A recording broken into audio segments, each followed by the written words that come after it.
ओम नमः शिवाय। हर हर महादेव। गंगा जी के तट पर मुक्तिदायिनी काशीपुरी प्रसिद्ध है। वहाँ भगवान शिव का निवास स्थल है। काशीपुरी भगवान शिव की निवास स्थल ही मानी गई है। उसे शिव तीर्थमय समझना चाहिए। वहाँ पर महर्षि अत्रि की पत्नी अनुसुईया पर कृपा करने के लिए गंगा जी प्रकट हुई थी। तब अनुसुईया जी ने गंगा को वहाँ निवास करने के लिए प्रार्थना करी। तो गंगा ने कहा, हे अनुसुईया, यदि तुम 1 वर्ष तक की हुई शंकर जी की पूजा और पति सेवा का फल मुझे दो तो मैं देवताओं का उपकार करने के लिए सदा यहाँ उपस्थित रहूँगी।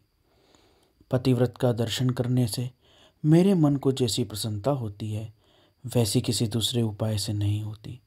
हे सती अनुसुईया, यह मैंने तुमसे एक बहुत ही गुप्त बात कही है। पतिव्रता स्त्री का दर्शन करने से मुझ गंगा के भी पाप नष्ट हो जाते हैं और मैं शुद्ध हो जाती हूँ, क्योंकि पतिव्रता स्त्री पार्वती के समान पवित्र होती है। इसलिए यदि तुम जगत का कल्याण करना चाहती हो और लोकहित के लिए मेरी मांगी हुई वस्तु मुझे देती हो तो मैं यह अवश्य ही निवास करूँगी।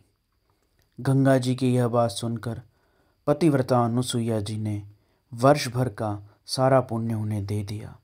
अनुसुईया के पतिव्रत संबंधी उस महान कर्म को देखकर भगवान महादेव जी प्रसन्न हो गए और उस पार्थिव रूप से प्रकट होकर उन्होंने उसे साक्षात दर्शन दिया।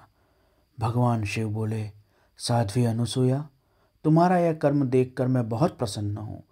हे प्रिय पतिव्रते, वर मांगो, क्योंकि तुम मुझे बहुत प्रिय हो। उस समय अत्रि ऋषि और सती अनुसुईया दोनों ही पति पत्नी अद्भुत सुंदर आकृति एवं अद्भुत स्वरूप से युक्त भगवान शिव को वहाँ देखकर बड़े विस्मित हुए। उन्होंने हाथ जोड़कर नमस्कार और स्तुति करके बड़ी भक्ति से भगवान शिव का पूजन किया और कहा, हे देवेश्वर, यदि आप प्रसन्न हैं और जगदम्बा गंगा भी प्रसन्न हैं तो आप इस तपोवन में निवास कीजिए और समस्त लोगों के लिए सुखदायक हो जाइए। तब गंगा और शिव दोनों ही प्रसन्न हो उस स्थान पर आए जहाँ वे ऋषि शिरोमणि रहते थे, प्रतिष्ठित हो गए थे। इन्हीं शिव का नाम अत्रेश्वर हुआ।